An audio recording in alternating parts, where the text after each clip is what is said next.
മരുന്നുകൾ പകുതി വിലയിൽ വിശ്വസ്തയോടെ ഇനി മേപ്പാടത്തും. ചേലക്കര മേപ്പാടം സെന്ററിൽ ജനനന്മ മെഡിക്കൽസ് പ്രവർത്തനം തുടരുന്നു.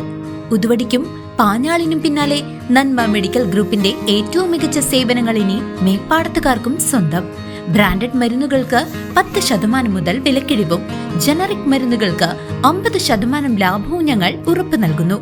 മരുന്നുകൾ ഓർഡർ ചെയ്യാൻ കുറിപ്പടികൾ വാട്സ്ആപ്പ് ചെയ്താൽ മതി. സൗജന്യ ഹോം ഡെലിവറി സൗകര്യവും ലഭ്യമാണ്. കുറഞ്ഞ നിരക്കിൽ മികച്ച ചികിത്സാ സഹായം, അതാണ് Jananamma. Jananamma medicals, Meppadam centre, Chelakkara. Thrikkanaya saint George പള്ളിയിലെ പെരുന്നാൾ വേദിയിൽ സജയൻ എളനാടിന് പ്രഥമ ഗ്രാമപ്രഭ പുരസ്കാരവും വൈസ് പ്രസിഡന്റ് സുരേഷിന് സ്നേഹാദരവും നൽകി. എളനാടിന്റെ സാംസ്കാരിക മേഖലയ്ക്ക് തിളക്കമായി എഴുത്തുകാരൻ സജയൻ എളനാടിന് പ്രഥമ ഗ്രാമപ്രഭ പുരസ്കാരം സമർപ്പിച്ചു. നല്ലൊരു കൈയ്യടിയോടുകൂടി അദ്ദേഹത്തെ നമുക്ക് സ്വീകരിക്കാം.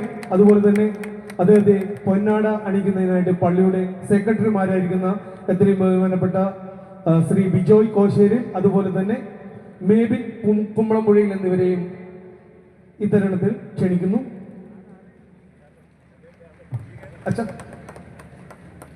ആരാധനായ ശ്രീ ചക്കാലച്ചലത്തിൽ ശ്രീ ഗുരുകാസച്ചൻ, ഏറ്റവും ബഹുമാനരായ ഈ പള്ളിയുടെ കമ്മിറ്റി, എൻ്റെ ഏറ്റവും പ്രിയപ്പെട്ട നാട്ടുകാർ, ഇവിടെ തലമുതിർന്നിരിക്കുന്ന ഇടഭാഗങ്ങൾ എല്ലാവരും ഉൾപ്പെടെ ഈ സായനത്തിൻ്റെ പ്രത്യേകത എന്താണെന്ന് വെച്ച് കഴിഞ്ഞാൽ, സാധാരണ ഒരു ആരാധനത്തിൽ ഒരു പരിപാടി നടത്തുന്നു.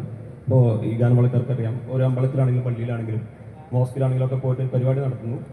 അവിടെ കുറച്ച് പേര് ആസ്വദിക്കുന്നു, കുറച്ച് പേര് വരുന്നു. പക്ഷേ ഇപ്പോൾ ഇവിടുത്തെ പഴയ കമ്മിറ്റിയുടെ ഏറ്റവും കൂടുതൽ അനുഭവ സമ്പത്തുള്ളവരുടെ കൂടെ കുറച്ച് ചെറുപ്പക്കാർ കൂടി ഈ നാടിൻ്റെ ഒരു സ്വഭാവം നിലനിർത്തുന്നതുകൊണ്ട് മനുഷ്യത്വപരമായിട്ടും കലാ സാംസ്കാരിക നിലയിലേക്ക് മറ്റൊരു തലത്തിലേക്ക് സാമൂഹിക പ്രതിരോധ ഭാഗമായിട്ട് നമ്മുടെ എളനാട് എന്ന ഗ്രാമത്തിൻ്റെ മനുഷ്യത്വപരമായ രീതിയിലേക്ക് അതിനെ എല്ലാവരും കൂടി നമ്മുടെ എല്ലാ ആഘോഷങ്ങളും ആഘോഷിക്കുക എന്ന തലത്തിലേക്ക് ഇതിന് ഉൾപ്പെടുത്തിയതിൻ്റെ ഭാഗമാണ് ഈ ഗ്രാമപ്രഭ എന്ന് ഞാൻ വിശ്വസിക്കുന്നു.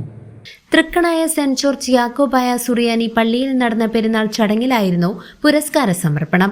സാഹിത്യരംഗത്തെ മികച്ച സംഭാവനകളും സാമൂഹിക വിഷയങ്ങളിലുള്ള ഇടപെടലുകളും മുൻനിർത്തിയാണ് സജയനെ പുരസ്കാരത്തിനായി തിരഞ്ഞെടുത്തത്. ഇതോടൊപ്പം പഴയന്നൂർ ഗ്രാമപഞ്ചായത്ത് വൈസ് പ്രസിഡന്റ് സുരേഷിനെ ചടങ്ങിൽ സ്നേഹാദരവ് നൽകി ആദരിച്ചു. ജനുവരി 31 വൈകിട്ട് 7 മണിക്ക് നടന്ന ചടങ്ങിൽ സാംസ്കാരിക സാമൂഹിക രംഗത്തെ പ്രമുഖരും നിരവധി വിശ്വാസികളും പങ്കെടുത്തു. News desk CCV.